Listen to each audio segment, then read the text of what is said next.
Hi friends, welcome to Joe சமையல். இன்றைக்கி நம்ம என்ன சமையல்னு பார்க்கலாமா? கன்னியாகுமரி ஸ்டைல் கார மீன் குழம்பு.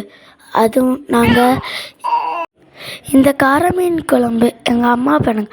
அடுத்தது கார மீன் பொரியல் பார்க்கலாம். இந்த மீனில் கார மீன் பொரியல் நல்லா டேஸ்ட்டாக இருக்கும்.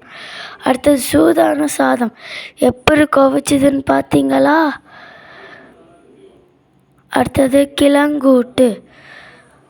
வாங்க ஃப்ரெண்ட்ஸ், நீங்களும் இதே மாதிரி பண்ணு.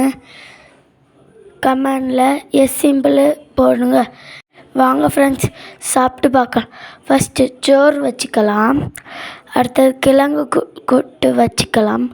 அடுத்து ஒரு துண்டு கார மீன் பொரியல் வச்சுக்கலாம். அடுத்து மேலோட்டு பரபர கறியை தூவி விட்டுக்கலாம். அடுத்து கறியில் உள்ள மீன் ஒரு துண்டை வச்சு டேஸ்ட்டு பார்க்கலாம். இந்த வீடியோ பிடிச்சிருந்தா லைக் பண்ணுங்கள், ஷேர் பண்ணுங்கள், கமெண்ட் பண்ணுங்கள், சப்ஸ்கிரைப் பண்ணுங்கள். தேங்க்யூ.